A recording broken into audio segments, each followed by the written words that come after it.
The Senate passes in a $1 trillion relief package, and the White House press secretary stars in a cringy Instagram video. All that on today's episode of The Conservative Crusader.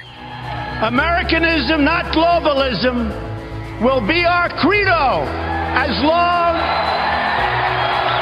as we are led by politicians who will not put America first.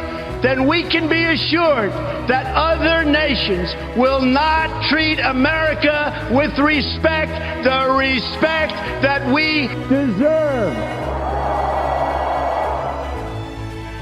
From the front lines of the America First movement, this is the Conservative Crusader. Hello and welcome to the Conservative Crusader. My name is JP Josh. Thank you for tuning in today. Very excited for today's episode because I want to talk a little bit about this $1.2 trillion infrastructure, in quotes, relief bill. Not relief bill, but infrastructure bill. This is courtesy, I'm sourcing the Wake Up Right newsletter. If you're not already subscribed to that newsletter, I'm not sponsored by it. Check it out. Link will be in the show notes and in the descriptions. I read it every morning. Helps me get a digest of what's going on in politics that day. So this is their headline, Cowards. Yesterday, 19 cowardly Republicans voted with all 50 Democrats to pass a $1.2 trillion slush fund disguised as an infrastructure bill. The bill now moves on to the Democrat-controlled House, where the only chance that it can be derailed is if progressives like AOC make extreme amendments that the 19 Senate cowards won't sign off on. So here's a list of the GOP senators who voted for this bill. If they're your senator, make sure you vote for their primary opponents when they're up for re-election. Roy Blunt, Richard Burr, Shelley Capito, Bill Cassidy, Susan Collins, Kevin Cramer, Mike Crapo, Deb Fisher, Lindsey Graham, Chuck Grassley, John Hoeven, Mitch McConnell, Lisa Murkowski, Rob Portman, sadly, James Risch, Mitt Romney, Dan Sullivan, Thom Tillis, and Roger Wicker. Senator John Kennedy said, "They told us it was a real infrastructure bill. It's not. Only 23% of the bill is real infrastructure. The rest is Green New Deal and welfare. They told us the bill was paid for. It isn't. We're going to have to borrow maybe up to $400 billion to pay for it. They told us there are no tax increases. There are." Here are some troubling leftist wins hidden in the bill. It establishes a Digital Equity Act, which includes expanding internet access to prisoners. Spends tens of billions of dollars subsidizing electric vehicles, charging stations, and energy production. $500 million to cool down pavements in cities, whatever that's supposed to mean. Cars equal freedom. Left hates cars. They all want Americans crammed into subway cars, reliant on the government to get them where they need to go. So it's no surprise that this bill includes federal funding for traffic calming. This is closely related to the left-wing concept of road diets, which deliberately slows traffic and creates congestion in order to push commuters to use public transportation. $125 million towards studies and pilot projects to move state government to implement a mileage tax. $1 billion for a Reconnecting Communities program that would tear down highways in urban areas. Big government power plays. Carve out for Secretary of Transportation Pete Buttigieg to use his discretion to spend $100 billion as he sees fit. He says he will prioritize progressive goals related to race and equity in such decisions. A $55 billion bailout for city governments to have allowed their water systems to deteriorate, and $138 billion towards subsidies, mandates, and government-run enterprises that compete with private energy and broadband internet. Let me end by quoting Senator Kennedy again, is what Wake Up Right said, who asked why Republicans vote for this bill. I don't know. Day drinking, maybe? So this is a dangerous bill. And the fact that Republicans were okay with it getting passed, I expected Democrats to vote for this bill. But Republicans voting for this bill as well, 19 Republicans voting for this bill, is absolutely crazy. So I want to go through that list again. I'm not going to say everyone's names, but there are three really big ones. Lindsey Graham, Mitch McConnell, and Mitt Romney all voted for the bill. I don't know who all's up for re-election in 2022, but I know Rob Portman is. He's not actually running for re-election, but I know that his seat is available. We need to pick a America First conservative for that seat. I've already endorsed in this race. You can go back a few episodes to check that out, or you can go to my website, jpjosh.com. But I'm not going to talk about that today. I'm just going to say that this bill is crazy. It's an abuse of tax dollars, and it's honestly just sad that any Republicans would vote for this bill. Okay, so now I gotta put on my headphones for all of you watching at home, because we're going to be listening to the cringiest video I think I've probably ever heard, seen, listening to it as well, watching it as well. So it's called Cooper, the White House Intern. So let me turn on display capture on my second camera. Cooper, the White House Intern. So this is by comedian influencer Benito Skinner. And I'm going to play the video and kind of describe it to all of you at home who are watching or listening to the podcast. Let's One start sec. Democracy's calling. So he's talking on the phone with a really Tommy Hilfiger-esque color scheme outfit.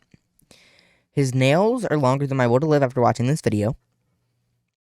That's pretty much it. And I think he's wearing makeup. See you, Daddy. Bye. Hi, my name is Cooper, and this is a day in my life as a White House intern. So now he's wearing an all-white outfit with a skirt and mismatched socks, long nails again, talking on the phone next to the White House podium. We did a joke. Hey, everyone. Vogue. Usually I start off with a big So he has a cup of coffee that has the seal of the President of the United coffee. States on it. Sorry, they're like really strict in here. Hey, Jenny. I booked you a nail appointment, love. Yeah, I didn't tell you to do that. So that was Jen Psaki, paid for by the taxpayer, to sit there on her laptop pretending to type, or maybe she was actually typing about something confidential, around an 18-year-old, I think is how old he is. I don't know how old he is. I think he's 18. Benito Skinner, born, he's 27? This is almost a 30-year-old man, and he hasn't gotten his life together. That's sad. I didn't tell you to do that. It's called Initiative. Hi, White House. This is Scoop. Now he's talking on the phone in front of a White House computer, which most definitely has confidential information on it, both the phone and the computer. Who knows who could have picked up the phone at that point and started talking to him about something confidential, thinking that someone else was on the end of the line.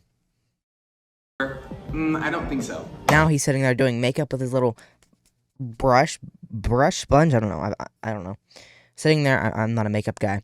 Sitting there doing makeup on the phone in front of the confidential computer with a bag around his, like a purse around his chest.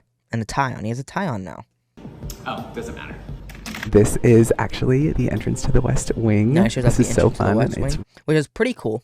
I'm not going to lie. really prestigious. Hey, POTUS. Is Olivia Rodrigo still here? No. So now they zoom in on Jen Psaki's face. I'm going to actually have to screenshot that for a thumbnail photo. Smile, Jen. Smile. You look very happy right now, Jen. Screenshotted it. She looks very happy in that photo.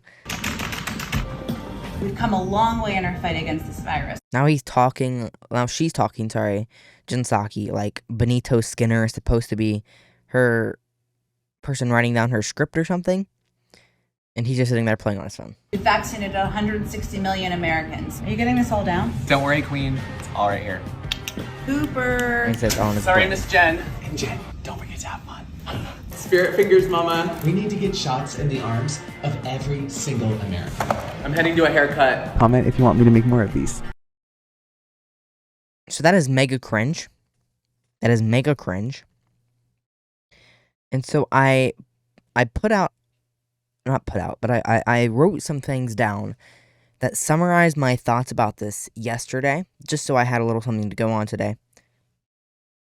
Who are they incentivizing to get vaccinated with this video? Who doesn't already have the vaccine is going to see this video and want to get vaccinated? Gen Z, who wants to get vaccinated, has the opportunity to get vaccinated, and they already are vaccinated. This video didn't make me want to get vaccinated as a member of Gen Z. Talk to some of my friends who are not quite on the same political spectrum as me, and I asked if that made them, if that video made them want to get vaccinated more, they said no. And I think it's honestly just an abuse of tax dollars at this point, because this video didn't do anything for the taxpayer, the American taxpayer who pays for the video, who paid for Jen Psaki's salary to be in that room. And yet Benito Skinner, a social media star with 260,000 subscribers, can go to the White House, pretend to be an intern for a day, and make a video trying to get people to get vaccinated. So this is my invitation to the White House. Invite me there. I'll actually get Gen Z vaccinated by telling them what actually happens to you once you get vaccinated. You know what? That probably wouldn't be the best idea, because I don't think I'd get anyone vaccinated that's not already vaccinated. I think I'd get a lot of people trying to sue the pharmaceutical manufacturers if I did say what I was going to say. So if you guys want to hear that, I'm probably going to make a Rumble exclusive episode sometime soon talking about the vaccine, because YouTube does not like me talking about the vaccine, and neither does Spotify and Apple Podcasts. So if you're listening on there, follow my Twitter page and my website. I'll be doing emergency broadcasts through my website, like putting out announcements through there, in case I get banned on social media, which I have a feeling might be coming pretty soon. My name is GOP Josh. This is the GOP Josh Show. Just kidding. This is the Conservative Crusader. Sorry about that. The GOP Josh Show was the former name of the show. That was too cringy, so I changed the name. The Conservative Crusader, I think, is so much better. This is the Conservative Crusader. Check out my website, gopjosh.com. Check out my Twitter page, gopjosh20. And my Instagram is also gopjosh20. Thank you for tuning in today. If you have any questions for me, leave them down in the comment section down below. What do you think? Did this video make anyone get vaccinated? And do you think Republicans should have voted for this infrastructure bill? If you have any questions, like I said, make sure you leave them down in the comment section down below. Stay tuned.